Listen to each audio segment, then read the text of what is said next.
بسم الله الرحمن الرحيم الحمد لله رب العالمين والصلاة والسلام على رسول الله وعلى آله وصحبه أجمعين. أسأل الله تبارك وتعالى أن يجعل نياتنا خالصة لوجه الكريم. Inshallah, it is my pleasure to have part 2 of a talk with Tayba and our brothers Ustaz Tabari and Ustaz Abdul Muhaymin.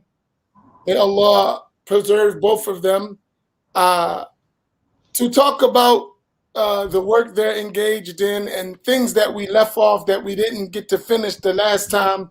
And there were some things I wanted to talk about with them. So I'm going to get right into it.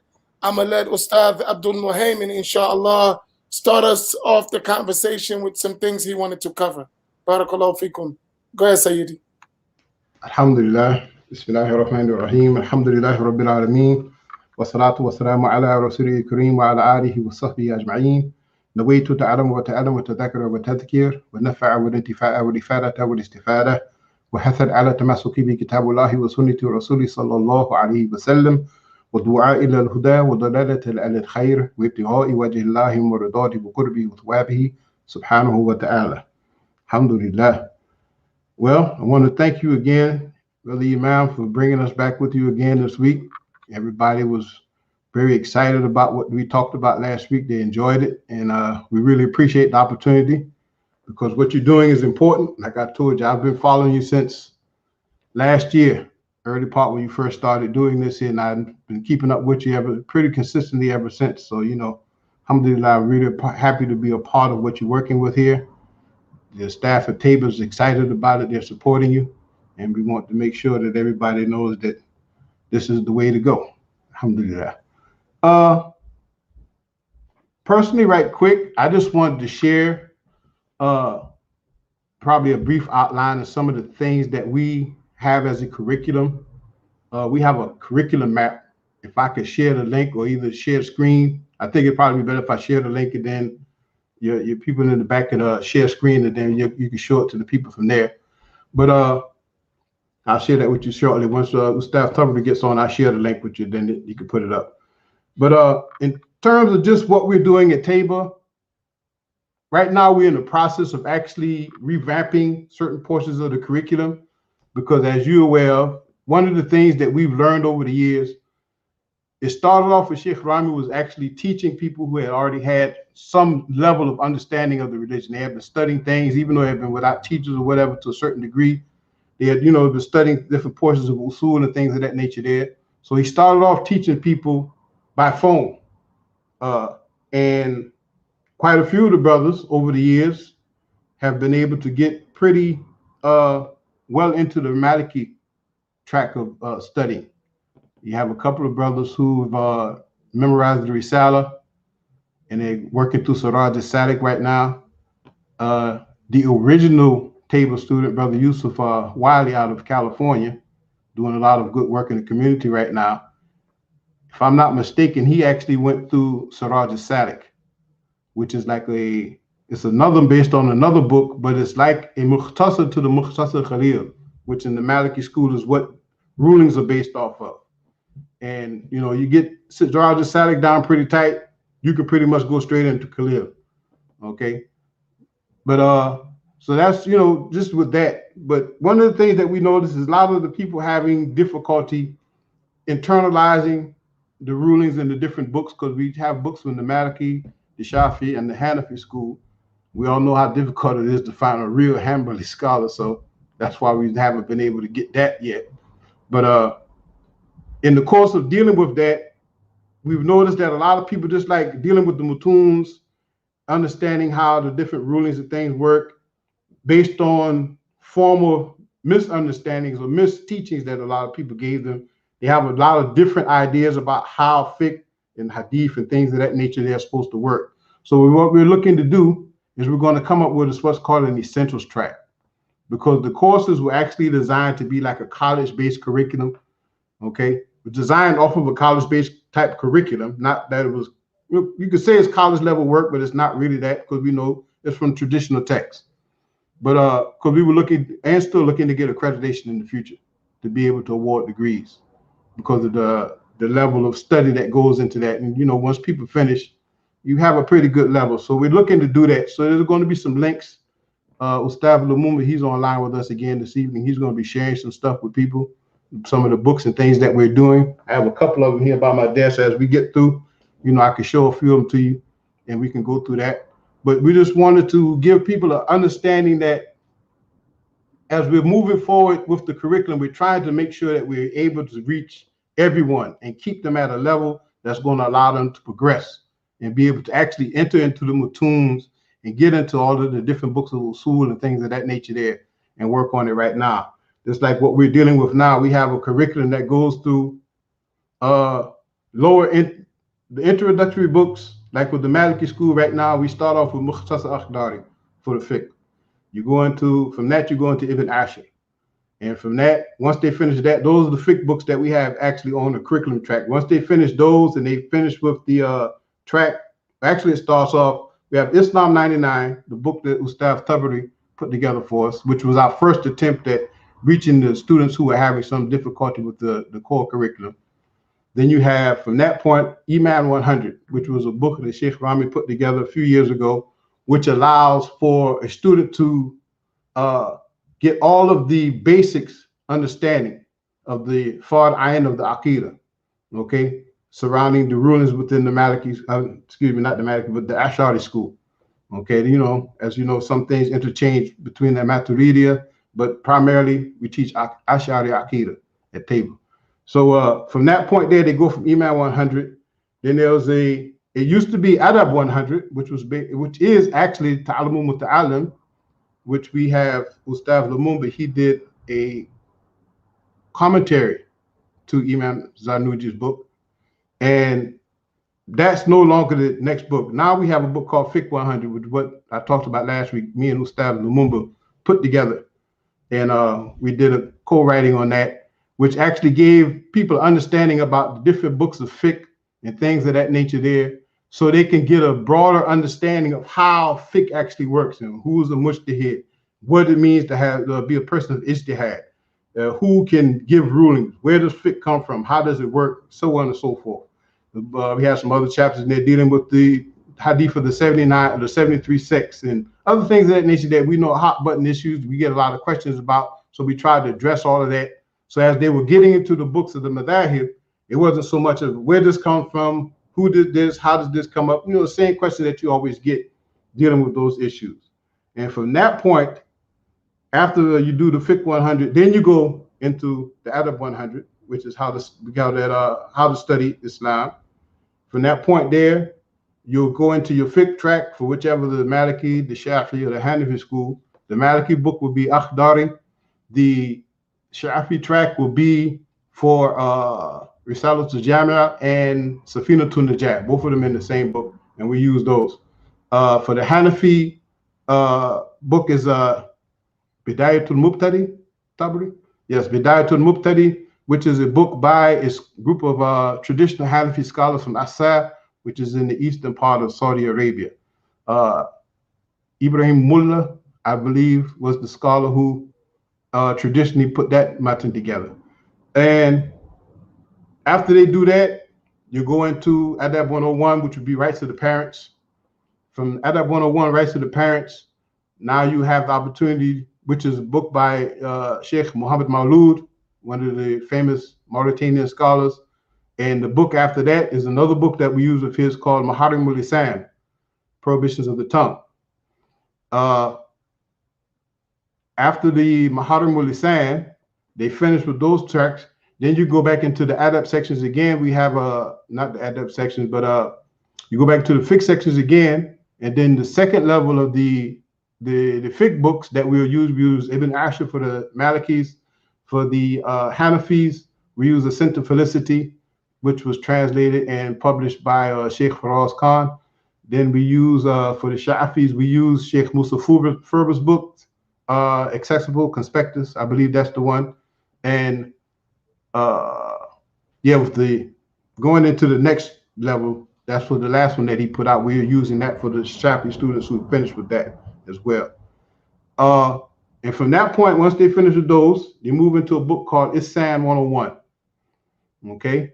That one there, myself, I just finished currently, thanks to, I was glad your lessons came out too, because I was tasked with actually going in there.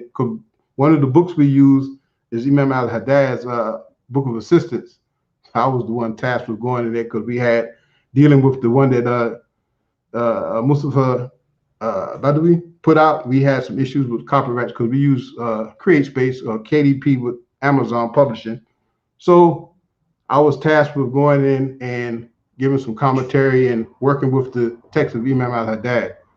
So that was what I did. And thankfully, going through those lessons with you, I was able to get that done as well. So the second half of the book, I know you read already through it with us. He started to use some strange language and sentence structures and stuff was strange. So I had to end up pretty much retranslating the second half of the book. The first half, I redid some of the structures and the sentences in there because of some of the language and how things were put up in there. So we have that. Inshallah, we'll be able to put that into the books for the students soon. But we're restructuring now, so we're not really doing some things because we're going to be having a professional writer come in and do the books. And one of the things that we're going to be doing is working with them to make the books a little bit more professional and academic in terms of textbook structure, so we can be able to have some different, a little more structured learning plans and things of that nature for the students, because we've been working real hard on ensuring that we can have a lot of more one-on-one time with the teachers and the students. So this is one of the objectives that we're working on this term. And for the new curriculum, after Ihsan 101, then we go to the new curriculum. We will have a book. We do with all the usul books. None of these that we're using books that are already on the market. So we're using for usul 101, which is the Waraqat. We use Sheikh Musa Ferber's translation of Imam Hali's commentary, rahimahullah. And then we also use a comparative translation and commentary that was done by Sheikh Mahmoud Adam. I believe he was from Nigeria. He's passed on now. He died in a terrorist attack, if I'm not mistaken. And from that, we go into the Quran, which is we use Gateway to Quranic Sciences, which is a abridgment of Imam Suyuti's Itqan. We use that. We also use Sheikh Taqi Usmani's Gateway to the Quranic Sciences. I think I'm mixing up their names, but we use the abridgment that was done for the Itqan small book, and we use Sheikh Taqi Usmani's treatise that he wrote. We also use a portion of something that was done by Ahmed van Defner. We use pieces of that as well for the usul for the Quran. And for the Sirah, usul al-Sirah, we use Sheikh Ramadan al-Buti, rahimahullah's book, Fiqh of Sirah. And for the last one, the Hadith, usul al-Hadith, we use Sheikh Muhammad al-Alawi's Qawaid Asasiyah. We use that for the introduction on that. And that is the core curriculum that we're using right now. And then also we have Imam Tahawi's book on Aqidah, which Ustaz Lumumba did a commentary to some years ago. We had that before the Ihsan at one time. We moved that to the end of the track because we were finding a lot of people, even though we were giving them some basics, they were having some serious issues being able to internalize a lot of the particular points of the Aqidah based on a lot of the misinformation that people have been fed over the years. So we moved that back after we got some more of this other information explained to them and spread out a little bit. And now with the new curriculum, we're going to have an Iman 99, a Fiqh 99, a Sirah 99, Ihsan 99, Beard 99. And we're also going to try to work on something for the Adab 99, which would be like maybe a short commentary centered around Imam Nawawi's Arba'in.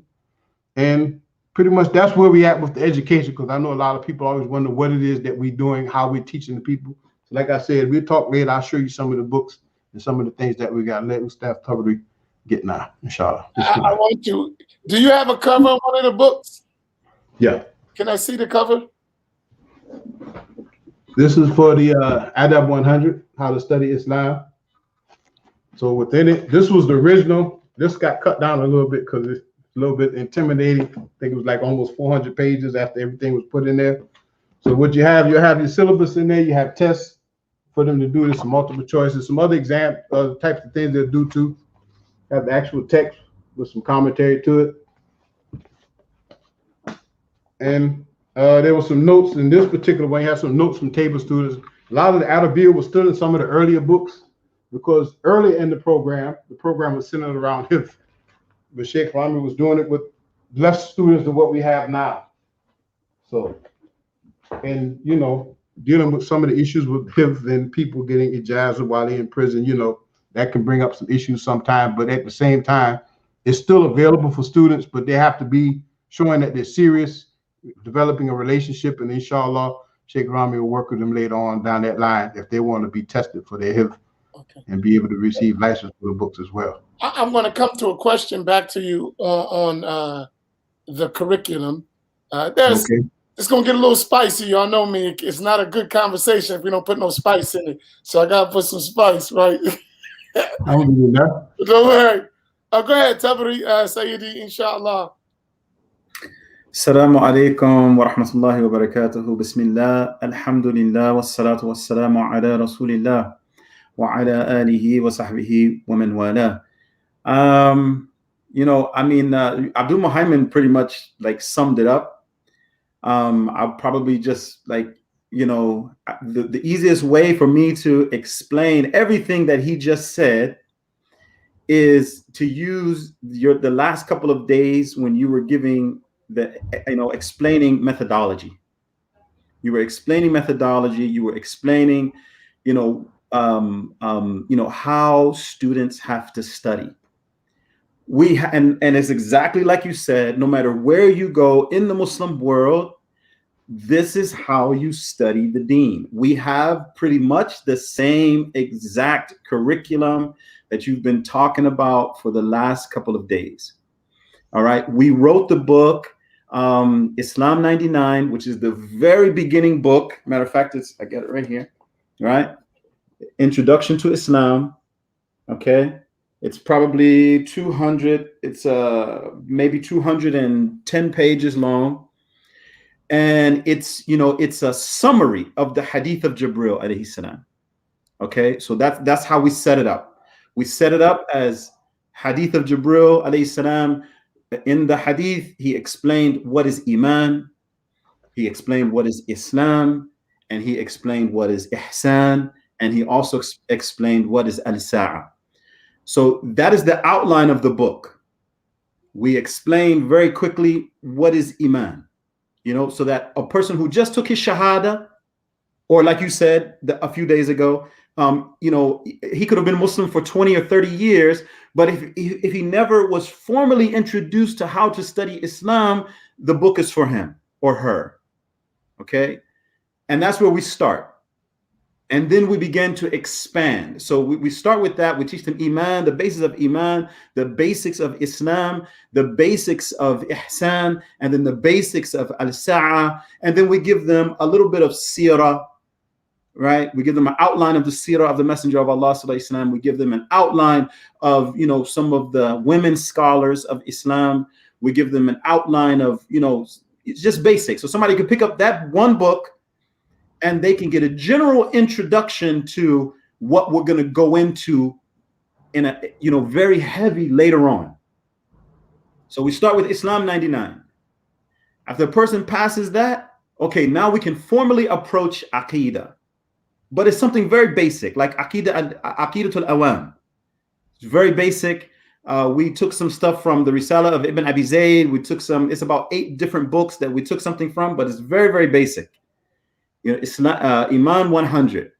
It's introduction to Aqidah, basic principles, explaining things. And we do that at every level, whether we're talking about Aqidah, whether we're talking about fiqh, and whether we're talking about tasawwuf.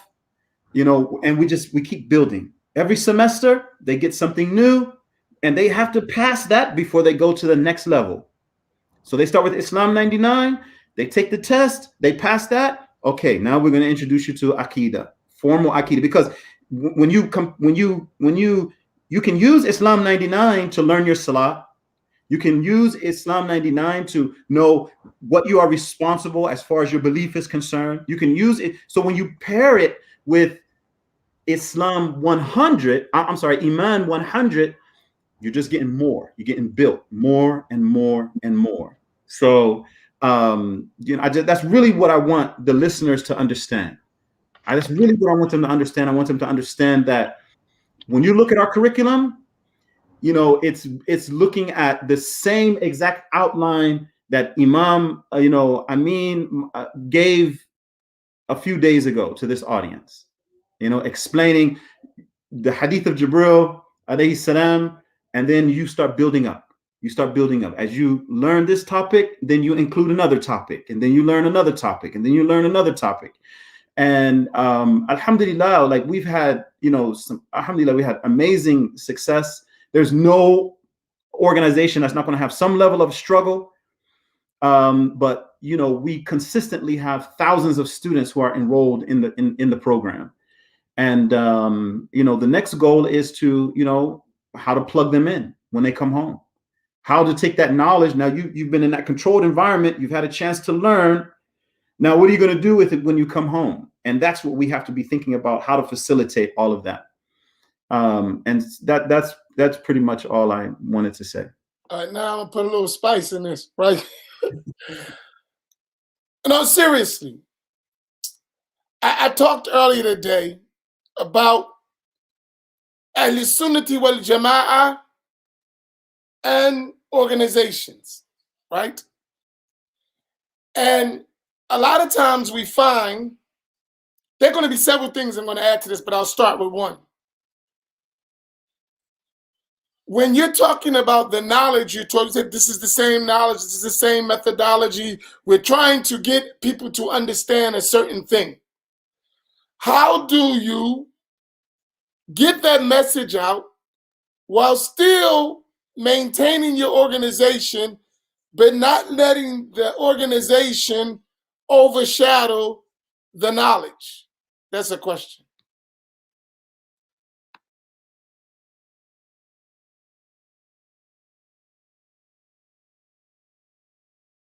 Hey, that's a question that deserves an answer. How do we get the knowledge out, function as an organization, but don't let the organization overshadow the knowledge? Since I've been a student at Tabor, I started in 2013. I had about a year and a half left before I had to come home when I got with Tabor. And for me at that time, when they were doing it, I realized in terms of how the organization functions and works with the students, the knowledge takes precedence over anything else. In terms of dealing with Sheikh Rami, I've never gotten any type of impression that he was looking to be identified as being the man. Although a lot of people aren't intimately aware with him. So, some people have heard of him. Even some of the people who are on your platform have probably heard of him. He's been around for a while. But at the same time, he's always been a lot more focused on dealing with people on the ground, even within his own personal community, than he has been with like running the speaker circuit, things of that nature there. You go to conferences and stuff, he's not billed. I don't know if he'll get mad at me for saying, but being that he's our teacher, and this is again something I know a lot of people don't really understand or know about him. Sheikh Rami is what you would consider to be a mufti in the Maliki school. He has hifz of Khalil. He's able to give past rulings based on Khalil. Okay. Although you've had a lot of Malikis over the years who's actually studied Khalil, there are very few of them who have actual hifz of the book. And, having studied in Mauritania, he's been given that. So even in terms of dealing with him with that, from that perspective there, in terms of the knowledge, this is something that was always central with him in terms of how the organization functions. Like in terms of how funding sources come into us, until recently when we started trying to work on expanding the reentry program, even to this day, the vast majority, I could probably safely say at least 85% of Tabor's funding is coming from private donations, people within the Muslim community. You haven't gone out to government grants and foundational grants and organizations. You know, there were some funds that we went out to receive from a couple of foundations in terms of getting the reentry program started because of the social justice and social work factors that are associated with that and the ability to be able to expand the program in that area. But that has allowed for the ability to be able to transmit and share the knowledge to be a lot more focused, be a lot more intentional, and what a lot of other organizations can do. You know, I think that's about the best I can share with you on that there. That answers your question, Brother Imam? That's your part. I'm just listening, it's all right. Tabari, what is your thought, Sayyidi? Bismillah. Yeah, so I understand your question, and it's a deep question. I think Abdul Muhaymin pretty much, he explained how we do it at Tayba. And alhamdulillah, I think we are at an advantage because we've started off as an institution that is hyper-focused on just education. But there are other organizations that they have competing interests. They have to pay the electricity bills. They have, you know, and so they have to, they sometimes they compromise the curriculum in order to attract the correct dollars, right? And that is something that I've seen. I see a lot of organizations here in Southern California. I mean, in Southern California, we have almost 100 different, you know, Islamic organizations, like, you know, masajids and things like that, just right here. But what you'll see is that there's either an ignorance of the Islamic education or a compromise in many cases. Not always, but in many cases, there's this compromise. And that, you know, the easy answer, the first thing that comes to my mind is niyyah. That's the first thing that comes to my mind. You know, the people founding the organization, they you know, whatever organization is, they truly have to stick with you know, whatever their intention was when they began. You know, if it was, and you know, if the intention was to set out to educate the Muslims properly, then there's no compromise. But that's at the level of niyyah. That's at the level of niyyah. And it's going to become clear very quickly when you start having problems. You know, people, they want to argue with you about what this brother said in the khutbah, or what these you know, the asatidh, what they're teaching in the classes. And it can become an issue, but you have to go back to niyyah and just trusting that Allah subhanahu wa ta'ala will establish this deen with or without you. It will be established. Okay, we saw here in this country, we saw, you know, there have been a lot of false starts. Okay, there's been a lot of false starts, and they had certain levels of success.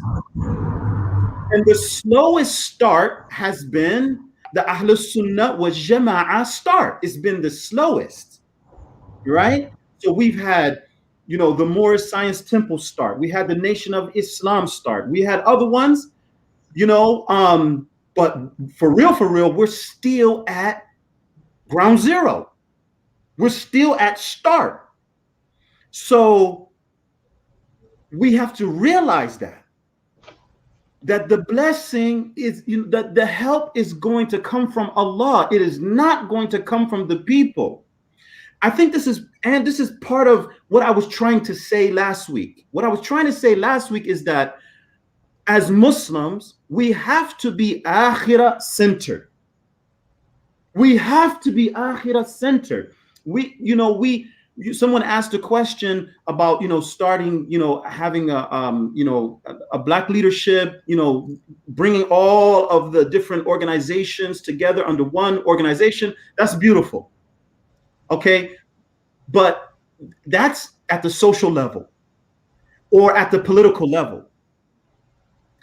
We are Muslims, we are akhirah centered, and we are going to be responsible to Allah subhanahu wa ta'ala yawm al-qiyamah What did we do about conveying the message correctly?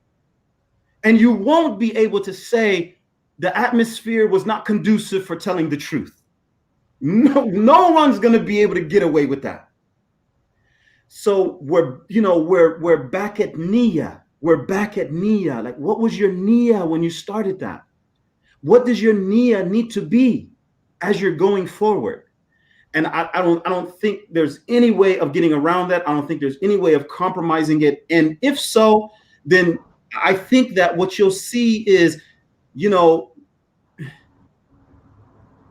be watered down again. The next generation, they won't be able. It's not enough there to transmit correctly. It's not enough there to stand on. There's not enough there to sustain your faith. And, back to what Abdul Muhaymin was explaining, alhamdulillah, at Tayba, we started off as an educational organization. We are primarily an educational organization, even though we have like a life skills department, we have a re-entry department, but primarily we're in the business of education. And alhamdulillah, like this is everybody's primary concern. And, but that's the reason why we have to join with other organizations, to give them the support that they need, not just in materials, but substantive, like people, right? I can show up at a masjid and I've got 10 brothers with me that they've all studied from this curriculum. Now the imam has a lot of help. He has a lot of support. And inshallah, I think that's a way of going forward. Now, next question.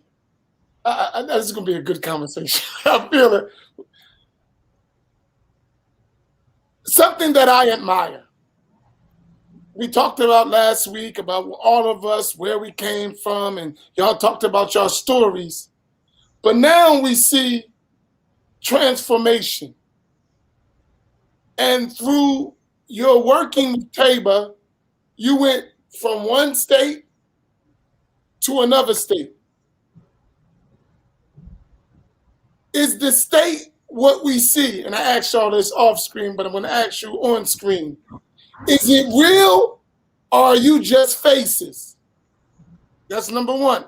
Is it a real? You're really working in your capacity as an integral part of Tayba, or are you a face for someone else? I know that sounds, but it's real conversation. That's why we're having real talk. Because we find a lot of immigrants behind the scenes, and the other people are just token, in the Malcolm X, Al-Hajj Malik Shabazz voice, token Negroes out front. Speak to that situation from your own experience. Well, personally, myself, I thought y'all was gonna get spicy right now. alhamdulillah. Well, myself personally, like I said, even like with Sheikh Rami, I've told him before, I love that brother, man. Before I came home, like I said, when I first hooked up with Tabor, after being in the situation that I was in at the prison I was at, went 8 Ramadans with no imam coming in. It was just like, I was going crazy. I was in the middle of some, brothers who wanted to call themselves Salafi, and like with prison anyway, it's just like all this stuff is going on. I'm trying my best to get myself together because I made the decision. I was like, after all those years, like I told you, I finally decided to take my Shahada.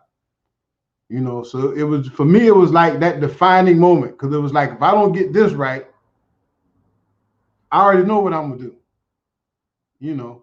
It's pistols and cocaine after that. And it's no other way to say it. I was selling drugs since I was 12. I didn't have to, but because of the environment that I grew up in, because my father then was, like I said, my father then was like with the black nationalist stuff and all that. And I remember when they had conversations, him and a couple of his partners one day, I remember the conversation they had was like, man, if they're not gonna let us get it the right way, we're gonna have to go out there, we're gonna have to break the law to get it. We're gonna have to do what we got to do. And I remember that I was about 13 when I heard that conversation. It was like, this was it. Seeing dudes come back and forth, this, that, and the third. So once I got the opportunity to do this, it was like, You get the ilm, like I say, when I first got the first book, this is these are my notes from Akhdari, from prison. Those are my notes that I wrote when I did Akhdari. These were my notes when I studied Zahir. That right there is actually a lesson plan for the this side. That was the lesson plan I used to teach brothers inside off of the rights of the parents. This was my lesson plan right here. So it was like, man, like I said last week, when I got the information and started looking at this stuff, it was like, man, this is great, man. Like I said, I went on writing for like a whole year. One person answered my thing. As much as they talk about him now, may Allah preserve him, only Sheikh Hamza Yusuf responded, and his response was he sent my letter to Sheikh Rami. And from that point there, it's been like, even in my personal life, like right since I've been home, I have a job with Tabor, alhamdulillah. If it wasn't for this job, I don't know what I'd be doing, because nobody don't like a black man with a record. And, seem like they never really like me, because it's like, I just can't get a job. So Tabor helped me out. Tabor put me somewhere I couldn't be at. And from how it started off, like I shared when we went to the ISNA convention in 2016 with him.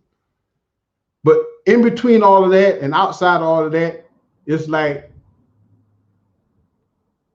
of the few people I've met in my life, outside of a circle of people that I initiated contact with, Sheikh Rami has probably been one of the best friends I've ever had.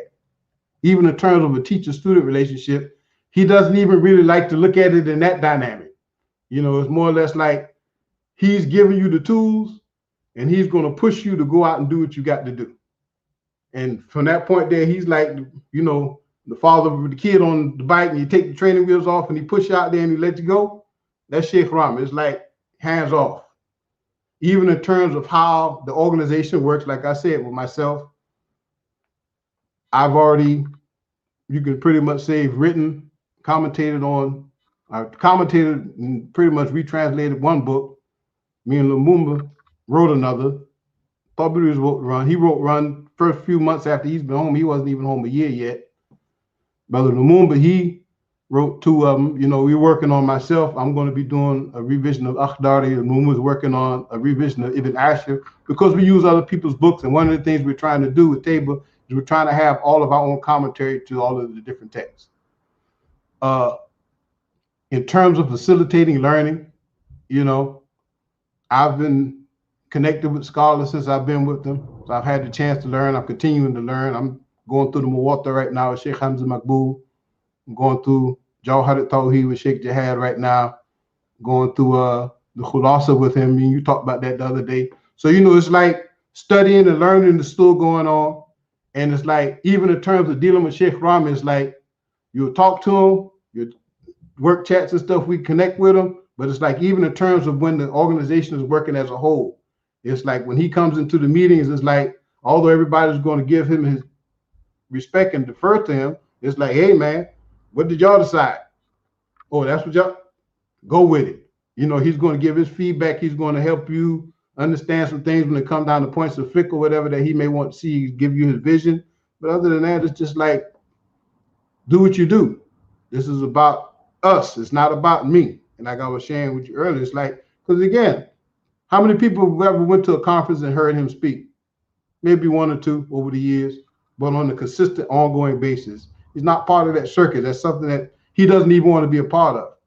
He likes to teach with the children and work at his local masjid, helping people out with that there.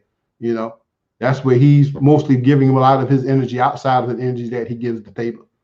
So, alhamdulillah, yes, we are definitely at the forefront. I used to be, when they first initiated the Life Skills Reentry Program, I was a program manager.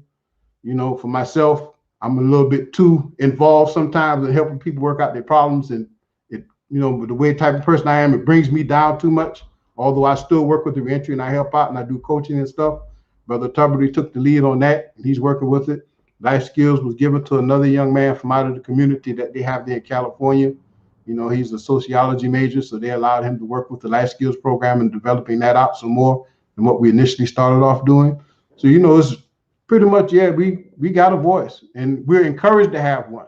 Just like even with us being here with you on the program, you know, although he's welcome to come, he's not going to be here because he wants us to be the one to let people see, because he tells us all the time, people need to see that this is what proper understanding of the religion is able to do for people. Because actually the original name of the program is actually the El Hajj Malik Shabazz Distance Learning Program for Incarcerated Muslims. That's the original name of the program itself. It was actually based off of his love and respect for Imam Malcolm, rahimahullah. Say, Tabari, what's your thoughts about that question? That was a good answer. There's something I want to share with you. Mm-hmm. I have a broad listening audience. So you'll see people that's on because they're on Facebook. I think that's where y'all at, right? Facebook. And there's some people on YouTube. Then there's a whole nother massive group who listens, you know, while not being on at live, but they check in, and then, you know, that whole audience. Right. So what I've noticed with our people, some of them, not all of them, they've been disenfranchised and used. So and that is a big concern. And I was talking with both of my wives earlier today about this issue of African Americans feeling disenfranchised or used, right? And putting their energy and feeling, and at the end realizing I have nothing and I gave all my engine as if I've been devalued. So that's part of the area I'm aiming at, not just talking to you, but also talking to others who may have felt that way, and show also that it could possibly be different. And that is a light that should be shined. So there's an underlying reason to why I'm asking certain questions. Alhamdulillah, I understand. I appreciate that. Yeah, I agree with you wholeheartedly. Like I told you when we first talked over the summer, when we had you on with us for the oppression series, and I told Sheikh Rami the same thing. And me and Tabari talk about it. When we talk about it all the time. I complain a lot. I call people to vent. But it's like I was happy to see you take up the mantle like that. That's why I told you, you know, whatever I can do in whatever capacity, I'm here. I support you. If it's talking about nation building and helping people in the manner that you've been talking about, you got my support 100%. You got me 100%, because this is definitely needed for our community. You know, over the years, we've had too many problems to even enumerate in terms of respect and the right for people to be able to do what they have to do to take care of themselves and their families in the community. So it's definitely much needed, long overdue. Okay, Tabari, what's your thoughts, Sayyidi? Yeah, Bismillah. I know exactly what you're talking about, Imam Amin. I know exactly what you're talking about. There are many organizations that they want, you know, African Americans to speak during Black History Month. You have many organizations, they want, you know, whenever there's, you know, when Black Lives Matter, when the incident with George Floyd happened, they were, you know, it was the cool thing to do. That's not Tayba Foundation. That's not Tayba Foundation. You know, from the very, very beginning, you know, the emphasis has been, according to the ayah in the Quran, وَيُطْعِمُونَ الطَّعَامَ عَلَى حِبِّهِ مِسْكِينًا وَيَتِيمًا وَأَسِيرًا. عَلَى حُبِّهِ مِسْكِينًا وَيَتِيمًا وَأَسِيرًا. And he feeds the people. He feeds them despite his need of it, despite his love of it. The poor, the orphan, and the prisoner. Like, that is Tayba's mantra. That's our mantra. That's our marching orders. That is our mandate. To help those who are in need, you know, despite Sheikh Rami, possibly not just Sheikh Rami, but Sheikh Rami, Sheikh Nabil, you know, some of the other, you know, early supporters, the early board members, you know, they have always made it clear that this is your organization. This is your and more people need to hear from you. More people need to understand what you've been through. So more people need to benefit from what you have done. And that's the truth. There's no other way of putting it. There's no other way of putting it. Like Ustad Abdul Muhaymin said, you know, if it was about the money, I mean, he's more than qualified to teach at Zaytuna College. He's more than qualified to be on the lecture circuit, right? He's more than qualified, but you know, his heart is with miskin, yatim, asir. That's where his heart is at, helping those who need help. Helping those who need help. And I mean, that's pretty much that's how Tayba is summed up. And I'll also say this: it doesn't just go for the Muslims, right? Like, of course, the Muslims is our focus, but if a non-Muslim comes to Tayba Foundation and says, "I want to take the life skills course," marhaba bik. If a non-Muslim comes to us and says, you know, "I need reentry services," marhaban, you're welcome. Come. Well, this is what we have. This is what we're doing. This is this. So, you know, and that's the vast majority of the people that we're serving are, you know, either African American or Latino. The vast majority, you know, and this is something that we advertise. This is something that we let everybody know. And you know, alhamdulillah, you know, may Allah bless our effort. But you know, there's no other way of saying it. You know what Ustad Abdul Muhaymin said, and what I'm saying, it is what it is. How many years, just quickly, Abdul Muhaymin, or you were there first, so how many years have you been with Tayba Foundation? So I started as a student in 2008. In 2008, I started as a student. You know, I was incarcerated at the time, and you know, it was like,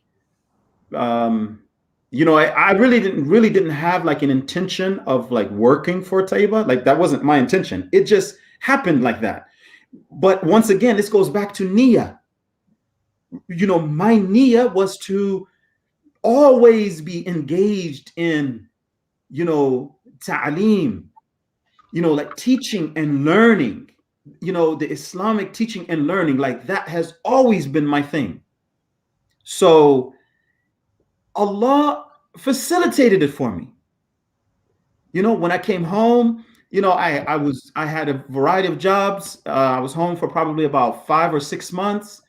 And, you know, and then, you know, Sheikh Rami called me. He said, "Look, we have this project, you know, we need like just a basic course that's written for beginner students. And, you know, on the outline of Hadith of Jibril and this and this and this and this. And, you know, you know, we're going to take you on full time." Okay, Bismillah. And then it just grew and it grew and it grew. So, you know, that's so as a student, you know, I was with them for about 7 years. And then actually working, it's going on 5 years now. MashaAllah. How long for you, Abdul Muhaymin? I started studying with them in 2013. Tabari has actually been with them longer than me. Out of all of the students, with the exception of Sister Aisha, one of the people that we have on staff now is in Pennsylvania. Brother Father was there before me. I'm there. I have been studying with Tayba less time than the rest of them when I came on, but I associated with them up till now, this point, started 2013. So actually I started with them in February 2013. So right now it's been 8 years since in some form or fashion I've been associated with the organization. So your experience with Tayba and its work, both inside and outside, you feel that it has been a complete empowerment in your life, both spiritually, religiously, and physically, worldly, socially, you feel a complete overall empowerment? Absolutely. Tabari? Yeah, absolutely. And if go ahead. I was just going to say, you know, in reality, you know, I use this introduction to Islam. I use this book. I teach at a couple of different, you know, Islamic organizations here in SoCal. And, you know, I use this book as a framework. I use this book as a framework. So to answer your question, you know, I'm constantly reading, learning, and teaching, and it is due to that inclusion. It's due to that inclusion. And you know, sometimes just being able to say Tayba Foundation, people, oh, Tayba, oh, mashallah, you know, so absolutely. That's exactly how I feel. Now, you mentioned it. If you, both of you, and let me start with you, Ustaz Tabari, then Abdul Muhaymin, because Abdul Muhaymin can give a lot more detail in his thoughts. So I know you'll be more brief, right? So let me ask you a question. If you were advising, because Sheikh Ramni is not African American, not Hispanic, right? And he's engaged with African Americans and experience, and he's engaged at the lowest levels, in prison, in the society, poor. So he's at the grassroots level dealing with our communities. If you were to advise others who wish to engage these communities, they're not Tabor, they have their own organizations, or they wish to get involved with engagement and service of these specific communities, what advice would you give them based on your experience with Tabor and your experience as an individual? What would be, you know, at Din al-Nasiha, what would be the advice you would give them? I would go back to Nia. You know, I would, you know, this is something that I talk to my kids about. You know, the kids that I teach on Saturdays and Sundays. Allah is my witness. I talk to them today about how are you going to show your gratitude. Okay, so you know, the first thing is this. We have a tendency to forget. As an ummah, many times we have a tendency to forget that Rasulullah sallallahu alaihi wasallam, he specifically made dua to be amongst the poor, to die amongst the poor, and to be raised up again amongst the poor. We forget that. We forget that Rasulullah sallallahu alaihi wasallam was the champion of the vulnerable. That's very, very easy to forget, especially in America, you know, where the standard of success is how big the masjid is, how update your car is, what neighborhood you live in. And we completely forget that's not an Islamic standard. That's a capitalistic standard. So I think the first thing that we have to do is we have to re-grab that narrative that Rasulullah sallallahu alaihi wasallam, you know, if he was here today, who would he be standing with? We have to grab that narrative. And we have to be able to explain, you know, what has happened to African Americans in this country. It's not an accident that, you know, like there's this large group of African Americans in this country, disproportionately poor, disproportionately, you know, disenfranchised, and they're Muslim. Whose test is that? And then we have to like reframe the narrative. Okay, yeah, it's nice. We do need massages. We do need these nice, beautiful massages.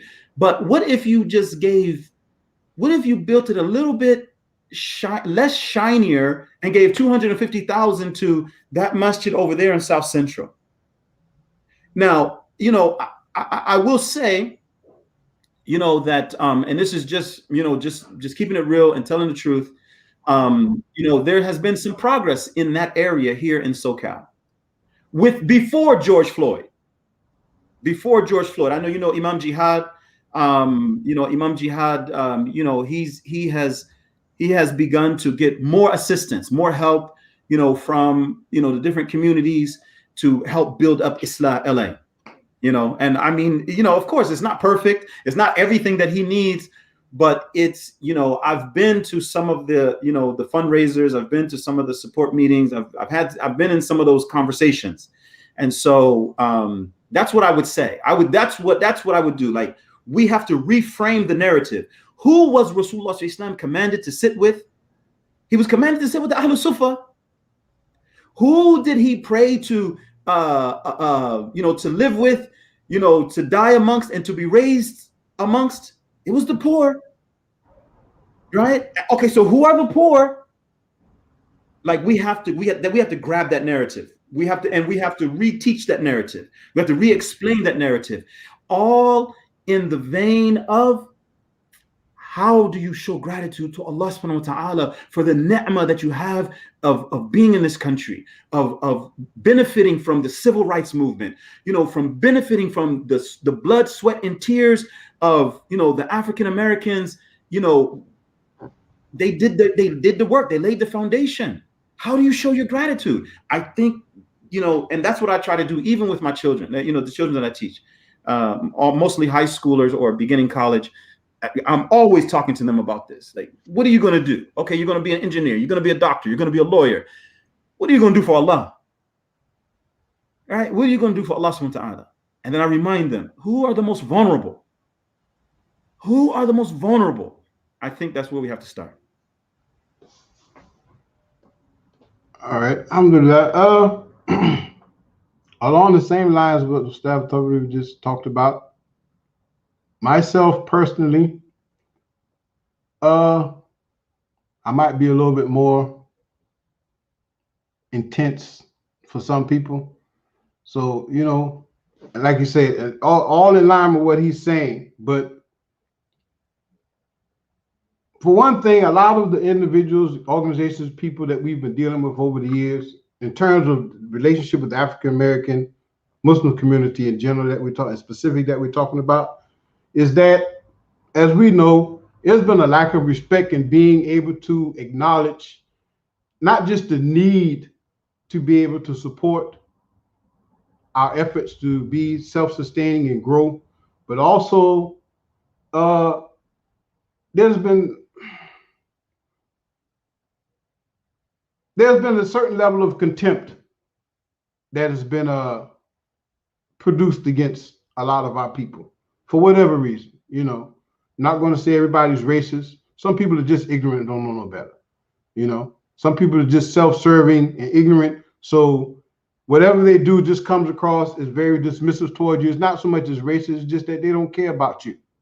That's just all it is. Your race has nothing to do with it, you know. But we need to have people who understand that there's a lot more that needs to be done to acknowledge the needs of brothers and sisters who are coming home, brothers and sisters who are in the community who've never been to prison. You know, it's just like to share an example, my situation with finding work. You know, my personal development, I try to do coaching and consulting as well for business and other types of things as well, because, you know, although I've done other things in my life, I come from a background, I have an understanding of things. I'm well educated enough in these things to be able to hold my own in a room full of people. You know, like right now with the city of Savannah, I work with their task force for reentry. I'm one of the core members that sits on the mayor's council for that.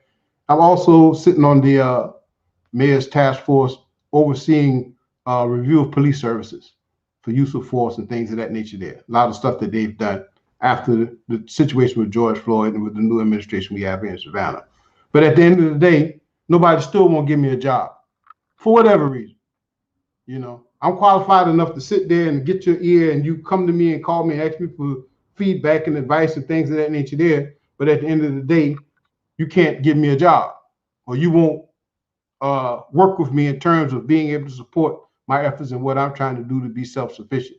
You follow what I'm saying? And this goes across the board, even like within our own communities, it's the same thing. Like you talk about all the time. We have our brothers and sisters who've gone overseas, they've studied, we know that they've got the information and the knowledge, but then at the end of the day, like you say, I want you to come talk about Black History Month.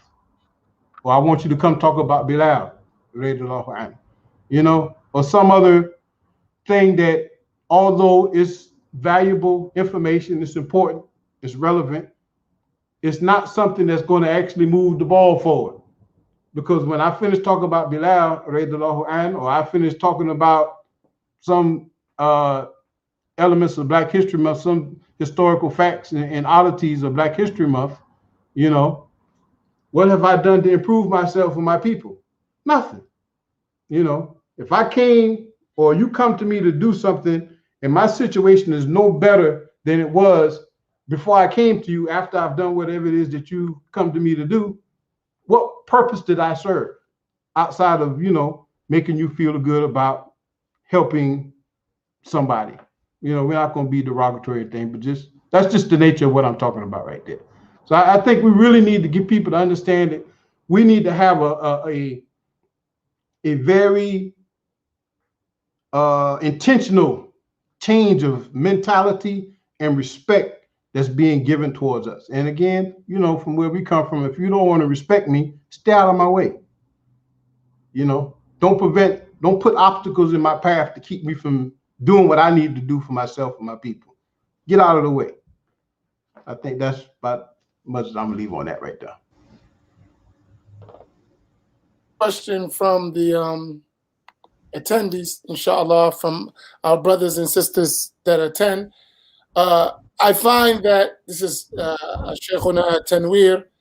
I find that sometimes summaries of major books and explanations of those summaries have changed the message of the original. What do you do to prevent that in your writings and explanations?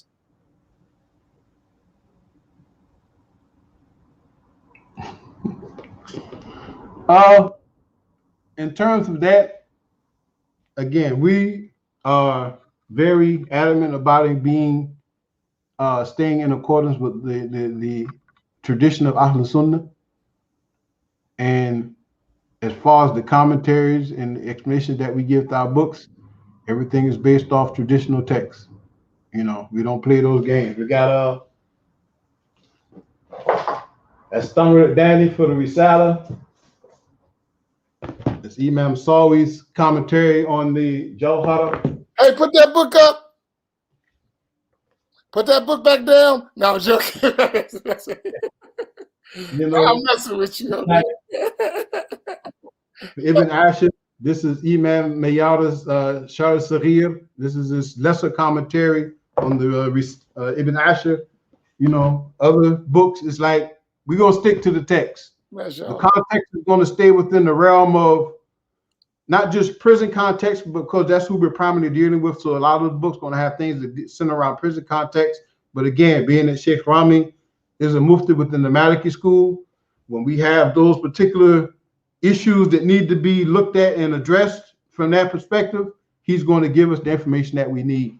And we always make sure that we have contact with the scholars in the different schools that can answer those questions for us. You know, so we got a number of different Shafi scholars that we can assess. Sheikh Rami's wife is a sheikha in the Shafi school. And, you know, we have Hanafis all over the countries that we can talk to. You know, one thing about the Ahnaf, they've done a tremendous job of making sure that they have preserved and entrenched their understanding of Deen within their community and within this country as a whole. And I definitely would like to see more of us do that as well. You know, for Malikis, I'm putting this out there. I tell them all the time, even behind the scenes, just like getting one of us to actually teach and finish a book is like pulling teeth, man. I don't know what the problem is. We need to step it up. You know, you got the Shafis out there, the Hanafis, but we need to step it up, man. Hey, I just fired at the Malikis the other day. Y'all need to step it up in Aqidah and fiqh. I don't know what y'all doing. So, and then this new way of praying that we got with this pseudo stuff. Malakis, get yourselves together now. No, the other day I hit him on the Akida issue, and you hit him on fiqh. But my man Imam Naeem is working. But you gotta organize, gotta put that Maliki thing out there. MashaAllah. Now that's our insight. We talked about something the other day. I know the conversation, the brother asked a question about can a Maliki be authority. Please, y'all stop falling for that. Stop buying these Maliki commentaries that's explained by people who have never studied with the Maliki Faqih a day in their life. I've been seeing a lot of that lately. You know. Isa, the Maliki text is still taught by us now. Those particular lines within his book that a lot of people like to hold on to. What you hear a lot of people popularly sell as being Maliki Aqidah, Athari Aqidah, that's not what it is. Even Ibn Abi Zayd, Rahimullah, he had a very close relationship with Imam Baqillani, Rahmatullahi alayhi. He was another top dog within the Ash'ari school. And for them to say a lot of the things that they're saying, it's wrong. I'm a Maliki.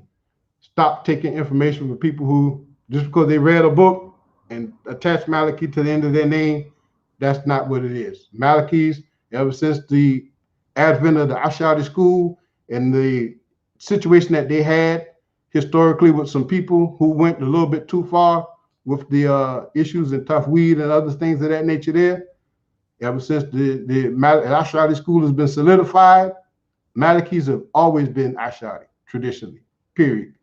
So no, you know, that's just what it is. Even Sheikh Rami I took my kufi to you, my brother.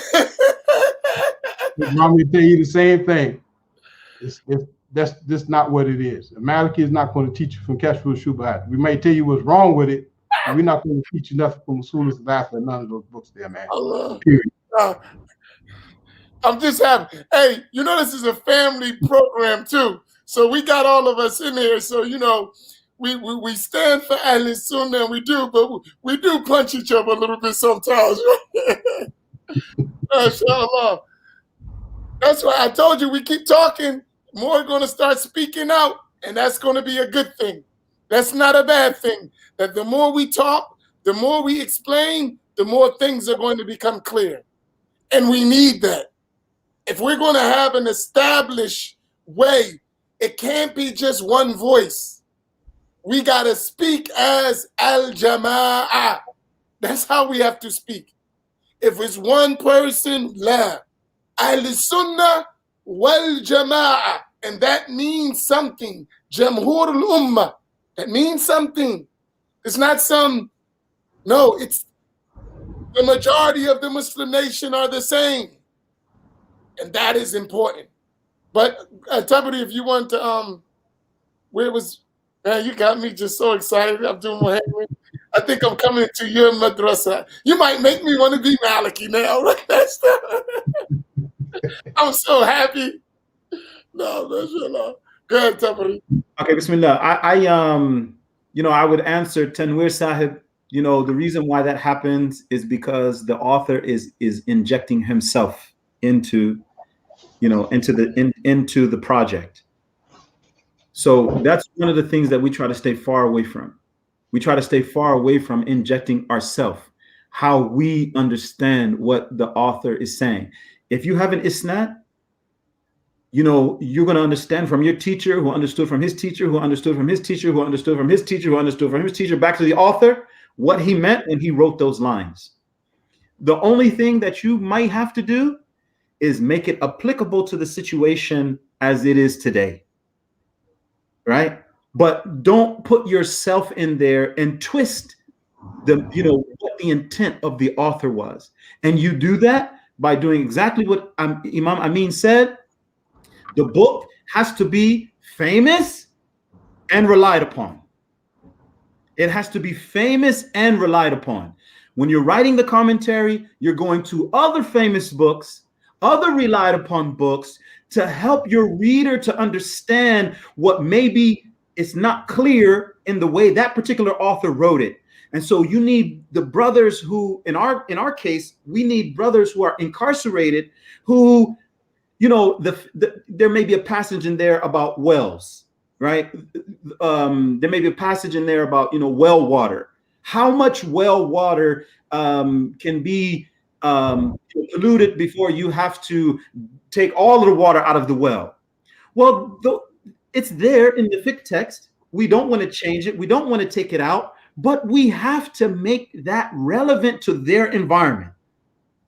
We have to take the issue and make it relevant to their environment. So we just look at the situation as it is in prison and then help them to understand the issue based upon the environment that we know that they're dealing with. But don't inject yourself into the writing. Don't inject yourself, your ego, you know, and mess up everything. The barakah will be lost, and sooner or later you'll be exposed.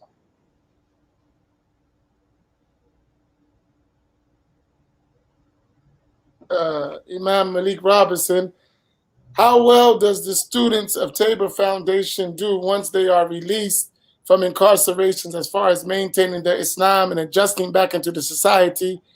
And do they stay in touch with Tayba as far as learning, etc.? So if you could just you talked about it last week, so if you can briefly touch on it, that would be great. Students, again, you know, it's nothing to put down on students, because there are some that get out and, you know, they don't stay in touch. But we have students who do stay in touch. Like I shared, we have, like myself, on Wednesdays evenings. I haven't been as consistent as I wanted to be the last few weeks because we were grading. And then, you know, I'm still kind of almost back. I got sick earlier last year. I had COVID. I was in the hospital for a while, so that kind of had me messed up. So, you know, but have certain days I'm good and not go to class. But I do a class with students who are home, some who are home from Tabor, some who I was dealing with before. So I do something on Wednesday and they stay in touch. I have a WhatsApp group that we use that we can keep in touch and we chat. We have some that call, like with myself with that Tabari. He does more of the reentry, so he hears a lot more from the students in terms of their reentry. There's some that call me and contact me after they get out because, you know, I've been grading their papers for a number of years and they've developed a relationship with me. So, you know, we have them pretty much stay in touch. The actual numbers, I don't think we have any available that I can share right now because I can't think of any off the top of my head.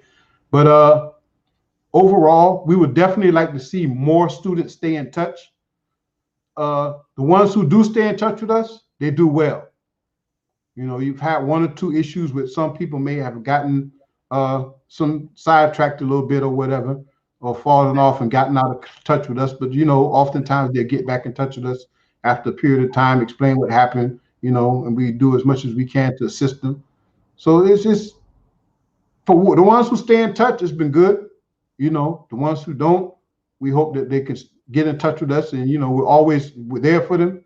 Like I always tell them when they come home, you know, my phone is open. If I don't answer the phone, leave me a message. I will definitely get back to you. I don't screen calls, you know, because I know how it is to need to have somebody to speak to. You know, I've been told several times by all the members of the staff, because I'll answer the phone in a minute. I used to have the phone routed to my phone from the office.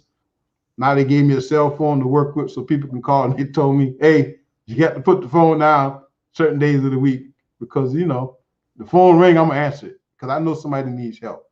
So alhamdulillah, it's there. Okay, we'll take a few last questions if you come. MashaAllah, I really appreciate, but I would like us to constantly engage, you know, on a regular basis, I told y'all, because this is something I really believe on a broader picture, right? Everyone has their different areas where we work, and all of that is essential for an overall objective. But we have to learn to use our strengths to get this job done. And for me, the most important thing to me is a da'wah to ilallah. Nothing's more important to me than that. Nothing in life. And I'm speaking for me as a person. So whenever I'm interacting with people, organizations, imams, sheikhs, that's my number one priority. And I think as when you mention, I want before I say what I'm getting ready to say, Tabari, Ustad Tabari, I want to ask you a question about something you said, because before I'm getting ready to say what I said brings back to what you said. You said Ahl Sunnah is at ground zero. Why do you think that is? And that's related to what I was getting ready to say, but I wanted to ask you that question, but I forgot, and it came back when I was getting ready to say what I was going to say. So why do you say that? What do you think is the cause of that? So there's a couple of reasons. We can if we go back to the 60s, the late 60s, the early 70s, one of the goals of the Saudi embassy there on the East Coast was to subsume all of the masajid, under their tutelage. And so they began giving money. And I've talked to too many imams. The most recent conversation that I had was with an imam in Chicago, and he told me face to face, I was getting a check every month from the Saudi embassy until 9/11. Okay. And not just him, but hundreds of other imams across the country. Okay. So that's one reason. It was purposefully done. The Saudis were spending money to push the Salafi Wahhabi agenda. Okay. They had a lot of money. They had a lot of books. They had, a lot of manpower. They did exactly what I was just advocating. They went to the vulnerable. There's another reason. I read an article a couple of years ago where Imam Amin Muhammad was given an interview, and I believe you can find this interview in the Atlanta Journal-Constitution. I believe that's where it's at. But he gave an interview, and one of the things that he said in that interview was that he had over 1,000 imams under his leadership all across this country. And 75% of them was against him, making his community learn traditional Islam. 75%. That's 750 imams out of 1,000 that they were not with learning Arabic and studying the traditional books of fiqh and sending people overseas to learn Arabic. And they weren't with that. That was what he did. That was what he wanted to do. And he says it in his own words. You can find it if you Google it. You can find it in his own words. I'm not putting words in his mouth. This is exactly what he said. So you have at one level, traditional Islam is being neglected. At another level, it's being purposely thwarted by the Saudi embassy. Okay, and me and Abdul Muhaymin, we know those books have flooded the prison system. Okay, and they flooded, the bookstores out here too. Okay, so now in the late 80s, the early 90s, we have brothers that start coming back from overseas, and they have a certain level of competence, and they're teaching, the true Ahl Sunnah wa Jama'ah methodology. But they're 20 years behind. I remember when some of the brothers from New York, not New York, but New Jersey and Philadelphia, when they first started coming back. When they first started coming back, and they on the cassette tapes, they were pushing the Salafi Dawah, Salafi Dawah, Salafi Dawah. I remember that. Okay, that was like the mid 80s. So you're talking about a whole decade went by before we could really, really get competent people to refute it. And that's just now happening, really. Like within the last 20 years, there's been an explosion of, publishing companies and they're publishing the stuff that we need to combat those movements. I heard you talking the other day about Aftab Malik, right? No, I'm sorry. It was Dr. Abdul Hamid Ali, Aftab Malik, Amal Press. That, you know, I remember the first books that they started publishing. That was like the early 2000s. So you're talking about from the 60s all the way to the early 2000s. It's hard to get a book, or let alone a curriculum, that is purely Ahl Sunnah wa Jama'ah based. You might be able to get it in some type of transmission, you know, like if you just so happen to be going to an institution like Zaytuna Institute, or, you know, maybe, you know, somewhere where they're teaching the Nizami curriculum, something like that. You may be able to get it in that way, but it wasn't as widespread as some of the other, messed up approaches to Islam. It wasn't as widespread. That's really, really just now happening. And when I say just now, I mean like within the last decade, last 15 years, it's starting to get traction. People are starting to understand. People like yourself are, you know, coming out, making it clear. And there's a national platform. It's really just now happening, but it's much more organic. It's not money based. It's not, like,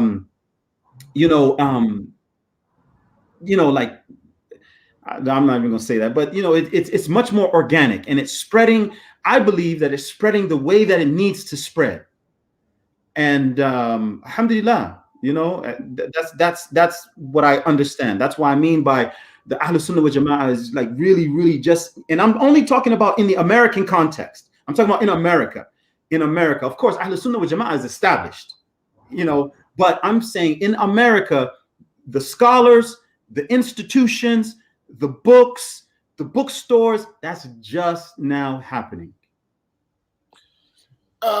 So looking at that, I want to follow up on that, because this is an important aspect.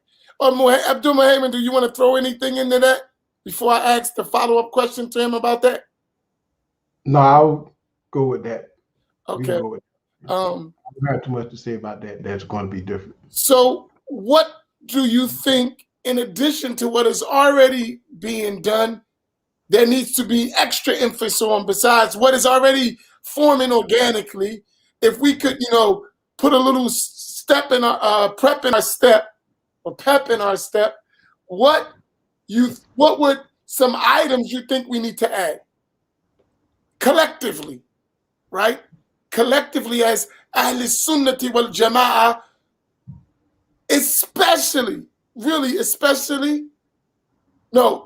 in general, that's first, and then specific in the African American and Hispanic communities, which are really the underserved communities. So in general, as Ahl Sunnah, all of us, what do we need? What are some things we need to do to spice it up a little bit, to improve it, along with what we're already doing?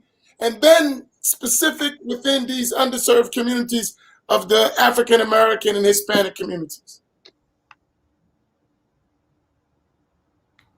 Okay, so that's for me, not Abdul Muhaymin.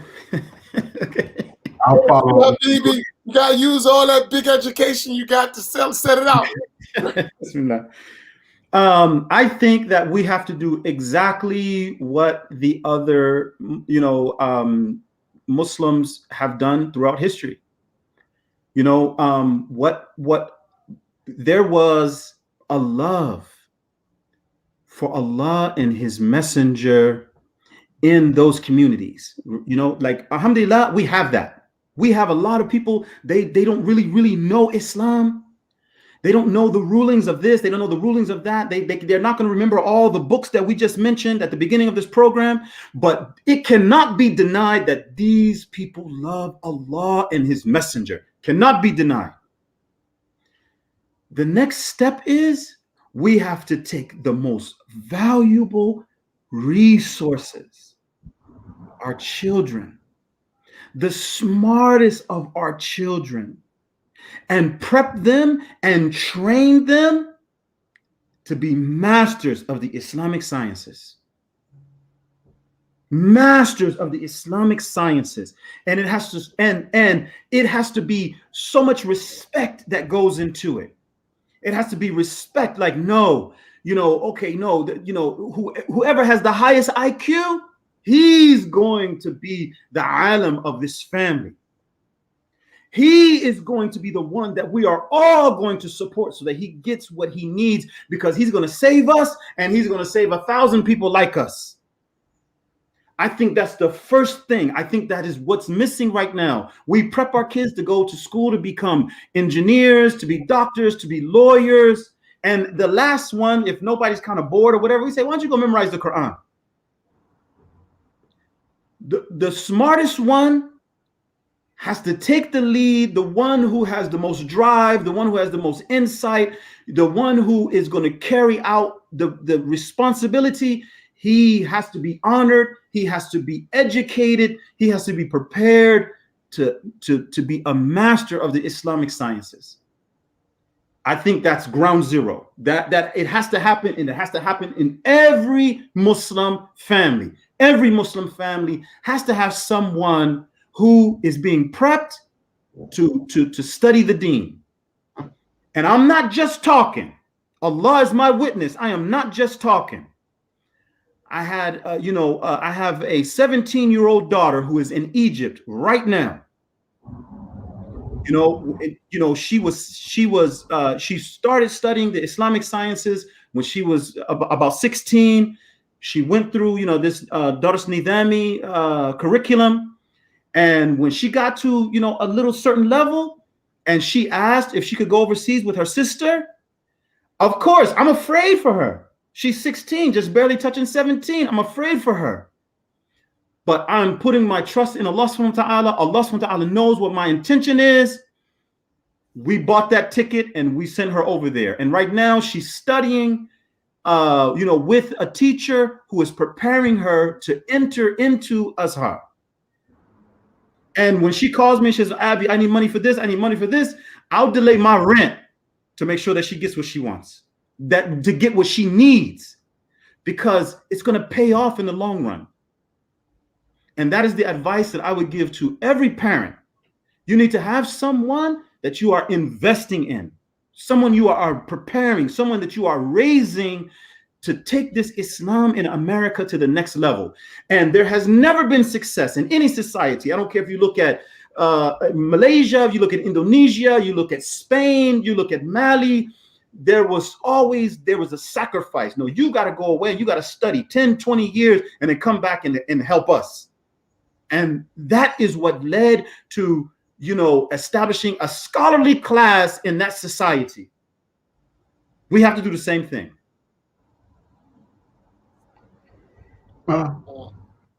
Alhamdulillah, along those lines again, I'm 100% in agreement with Ustaz Tabari. Me and him talk about it all the time, because like with myself personally, I've been very diligent, alhamdulillah, about continuing along with what I've been doing. I've talked with you before, Imam Amin, about the one of the things I feel is really central to what we need, because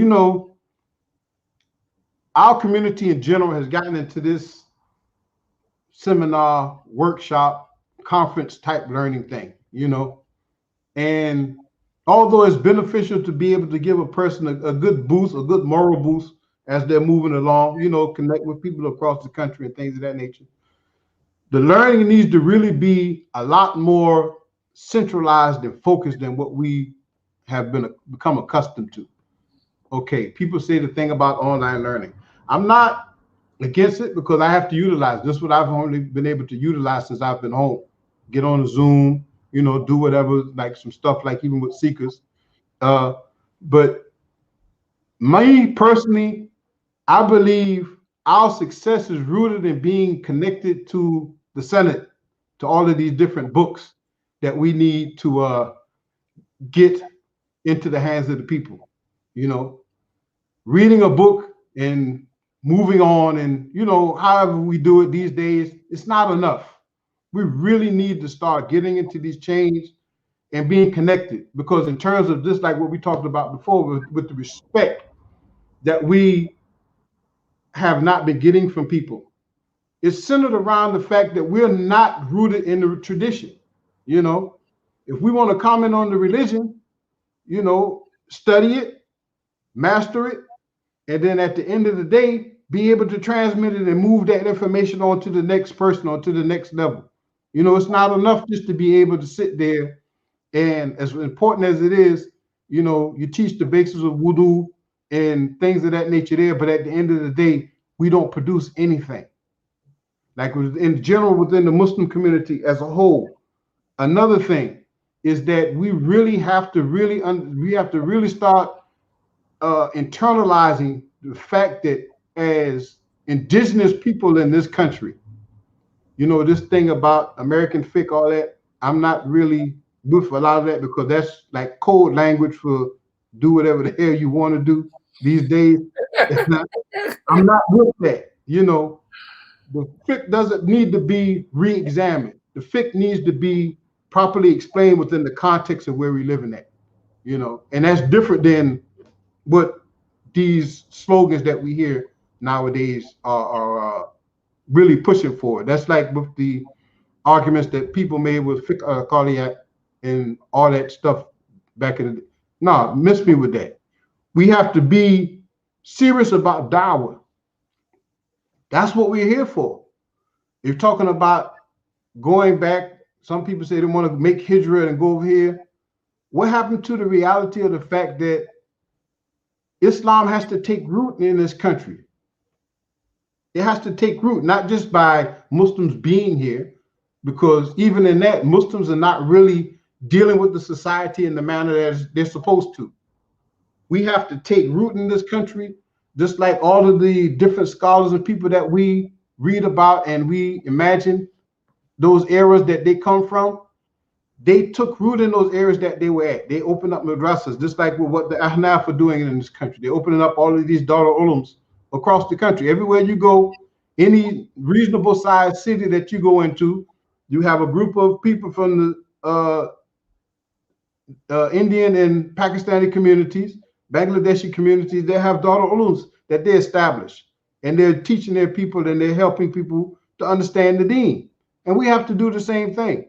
And that requires us to be a little bit more determined and focused about actually spreading knowledge and giving da'wah, you know. And like Brother Tabari said, you got to be educated, man.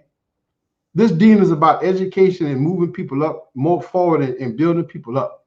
We don't want to do that, you know. All of these books that we've probably prescribed, all that stuff, that's not serious learning. And we need to really get the understanding that we need to start. That's the main thing with me, because that's where I'm at. It's like, and we need to support the people who are doing this, not just our children. You have people who are out there. I'm gonna put myself out there because, you know, I'm doing the same thing.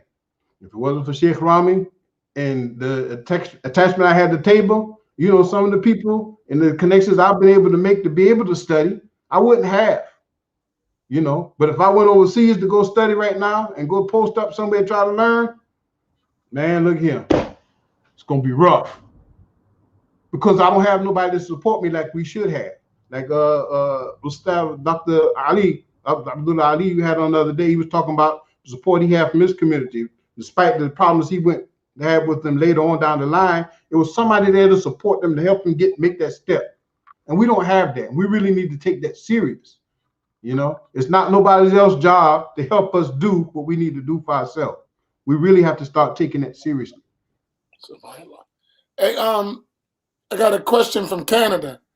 I want to know if Tayba stretches out to Canada, if we can do something to contribute on the ground here, because they have a lot of incarcerated brothers are born Muslim from immigrant communities in Canada. We have our academy director, Sister Khadija's in Canada, Brother Lumumba's in Canada, Ustad Lumumba, he's in Canada. They are both in Toronto.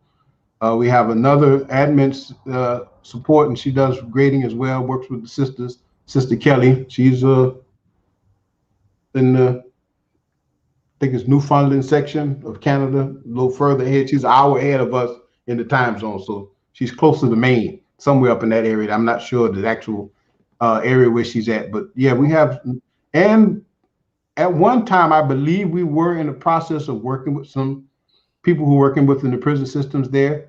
I'm not sure where that went at. You know, the pandemic messed up a lot of stuff for a lot of people in terms of planning and moving forward with some things.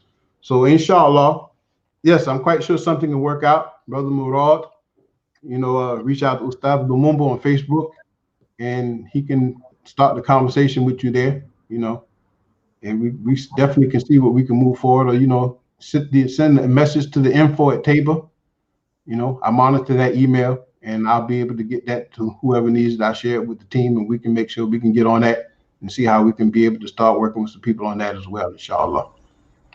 Sayyid Tabari, Sheikh Tanwir, he has something for you. That's the beginning of the movie, all you described. What do you think the middle and the end will look like? Little projection here. I believe that, you know, I believe that Islam will be established in America. And as a matter of fact, everything that we're seeing, the breakdown of society, is actually a segue. I believe it's a segue of, you know, allowing Islam to shine if we capitalize on it. So in other words, what I'm saying is, when that, you know, in the society, what's happening is that people don't pay attention to religious institutions anymore. They don't, because they've been discredited. And this is an opportunity for Muslims. This is an opportunity for Muslims to, you know, do exactly what our brother, you know, Al-Hajj Malik al-Shabazz, what he said. Islam can solve the race problem in America. Okay? But we got to clean house first. We got to clean house. We have to show how, you know, the blacks and the whites and the immigrants and the indigenous people pray together, stand together, solve issues together. I truly believe this is a great opportunity. You know, you're seeing more and more, you know, Muslims, they're kind of coming together, and they're, you know, I mean, 10 years ago, 15 years ago, we weren't talking about, you know, having halfway houses for Muslims in America. We weren't talking about that. Now, finally, we're maturing. We're getting to a stage where we're providing these services, and not just to Muslims, but to non-Muslims too. What will naturally happen when there's a Muslim clinic, Muslim funded, Muslim-led, Muslim-staffed clinic in every, you know, inner city in America? Like we have one here in LA, right? What will happen?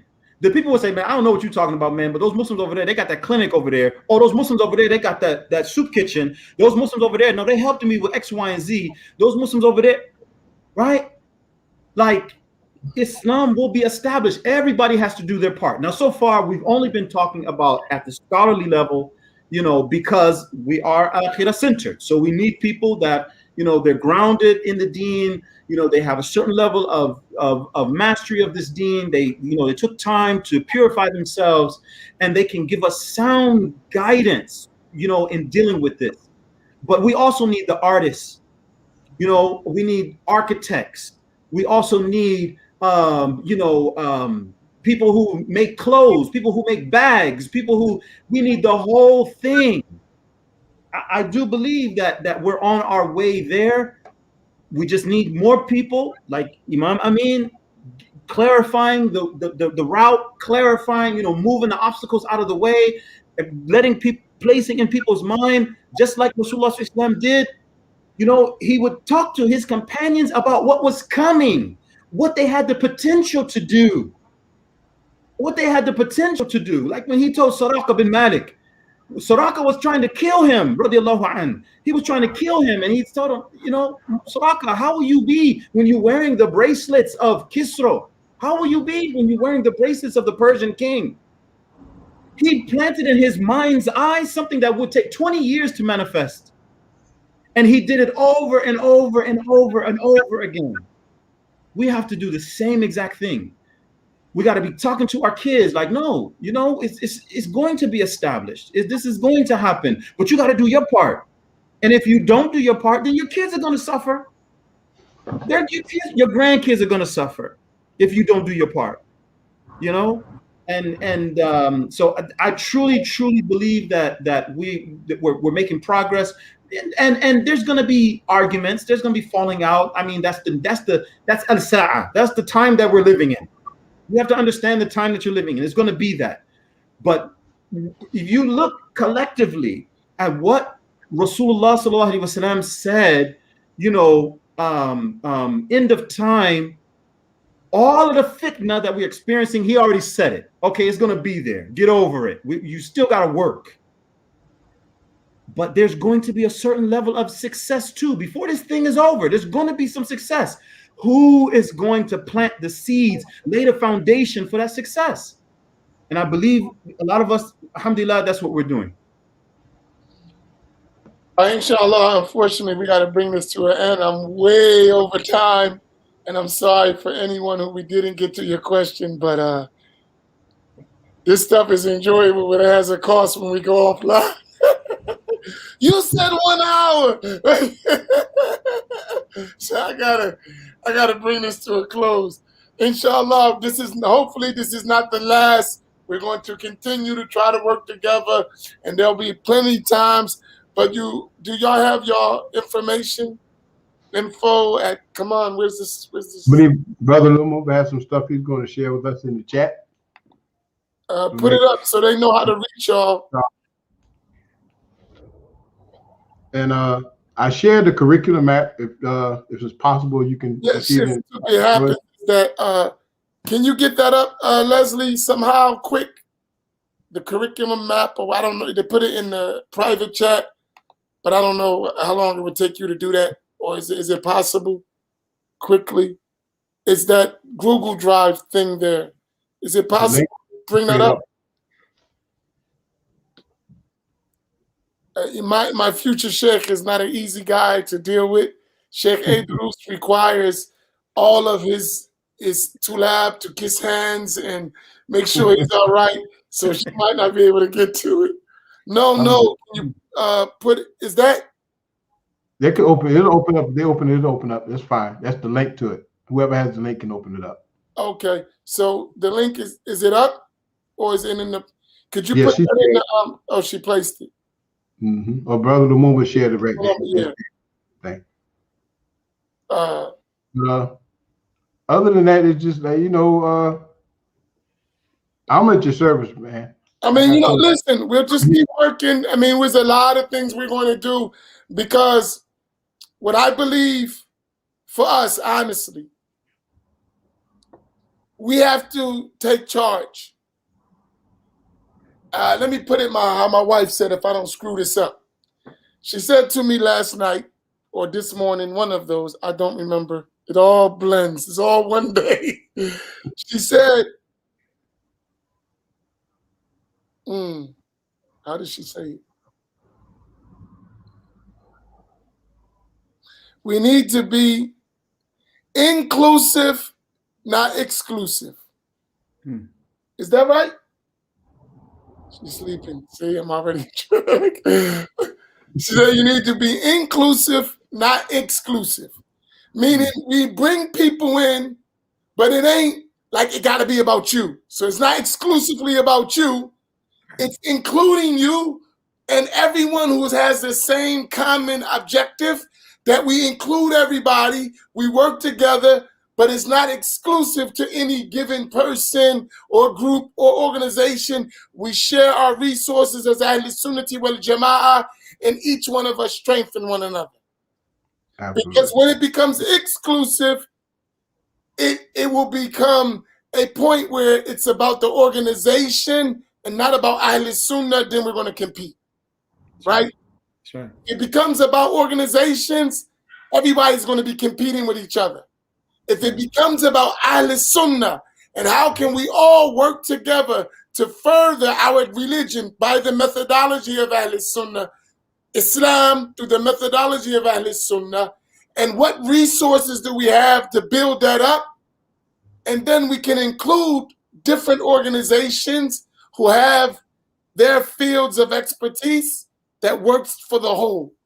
And it's a collaborative effort that we gotta figure it out. So I'm down for that. And unfortunately, in that we're going to discover some people are not interested in Ahl Sunnah, they're interested in their organization. And Ahl Sunnah is a means to further their organization, which is, I'm totally against that. I want to see your organization flourish, but not at the expense of Ahl Sunnah, not at the expense of our deen. Because now what that leads to is, if you're not in my organization, you're out of here, right? And that is destructive. And I think that's what happened to the modern day Salafi movement. It ate itself from within. It no longer was about the mission they had, even if we disagree. It became about individuals or organizations. Now let me eat you so I can have the spotlight. And now from within, they crumbled. I asked a military person, I won't mention who it was for their own. I said, do you think, he's a military, he's in the military. And I asked him, I said, do you think America, because he did special forces, he was involved with stuff, right? I said, do you think America is going to lose a military war? He said, no, we're going to destroy internally. And then a couple weeks later, the insurrection at the Capitol happened. SubhanAllah. He said that to me. He said, no, we're gonna get destroyed from inside. America's gonna crumble from inside. And like 2 or 3 weeks later, that happened after that conversation with him. And we can't afford as Ahl Sunnah to do that same thing. We can't be like, because that will happen if we start dividing along organizational lines. What's going to happen is people are going to see that, and as you said, they're going to dismiss religion altogether, right? They just fight. They just like them. They're no different. They're just like, I've been through 20 years of Wahhabi Salafi fighting. I'm tired. Now y'all talking about y'all Ahl Sunnah, and all y'all see is y'all fighting and undermining each other. That's one thing. It goes back to like what Staff Tabari was talking about with the Nia. And if you look at all of these deviant organizations and movements within Islam or anything else over the years, traditionally, that's what happens to them. There's always some point of ideological difference, methodological difference that causes that group to fracture at first, like with the Khawarij. You started off with them with their foolishness, then you went to the Mu'tazila, and from the Mu'tazila, the Qadariya, and all of these different groups that just started breaking off of them. And then all of them again, you know, after a period of time, the relevance of them, even for the people who follow that understanding, who believed in it, it becomes fluff because it was already built on nothing, you know. You may have a grain of truth to it, which everything, you know, biggest lie has to have some form of truth into it, has to have some element of truth into it in order for the people to buy it. But after a period of time, it always turns on itself. And then for the reverse, if you look at what happened with Ahl Sunnah, we know that we became the Ghufah, like the Rasul sallallahu alaihi wasallam told us would be. And, you know, the world powers put us on a plate and divided us up. And now we have Israel where Palestine used to be. And, you know, we got new kingdoms, and it's a mess. You know, that's the nature of deviance. It's going to always keep going in another direction because it's not thabit, it's not firm, it can't stand still. Ahl Sunnah is firm, it stands still. That's why you got 1,200 years of Hanafi, Maliki, Shafi, Hanbali. And you got the 1,150 years of Ash'ari, Maturidi. It's not going nowhere because it's firm, it's built on Haqq. So you can't do nothing with it. You know, you're going to have the problems that people have, but it is what it is. You either ride the wave or you're going to get rolled over. Okay, inshallah. So one of y'all close us out with dua. We'll bring this session to a close. I really appreciate y'all. Hey, you guess I can't. I'm Khadim here, right? No, brother Tabari, I was able to, mashallah, do it last week. I think it would be only appropriate for my brother to do it this week. All right, go ahead, Tabari. Take us home. Ya Rab, Ya Rab. Allahumma ربنا طاهر قلوبنا من كل وسوس يباعدون عن مشاهدتك ومحبتك. اللهم صل وسلم وبارك على سيدنا محمد وعلى آله وصحبه أجمعين. We ask Allah subhanahu wa ta'ala to send the most beautiful, the most abundant blessings upon our master, our leader, our Sayyid Muhammad sallallahu alayhi wa alihi wa sallam. And we ask Allah subhanahu wa ta'ala that, Ya Allah, purify our hearts of every characteristic that keeps us far away from you and from witnessing you, Ya Allah. Ya Allah, we ask you for every good that Sayyidina Muhammad sallallahu alayhi wasallam has asked you for, and we seek refuge in you, Ya Allah, from every evil. We ask you, Ya Allah, we seek refuge in you, Ya Allah, from every evil that Rasulullah sallallahu alayhi wasallam has sought refuge in you from. Allahumma salli wa sallam wa barak ala Sayyidina Muhammadin wa ala alihi wa sahbihi wa barak wa sallam. Wassalamu alaikum wa rahmatullahi wa barakatuh. بسر أسرار الفاتحة.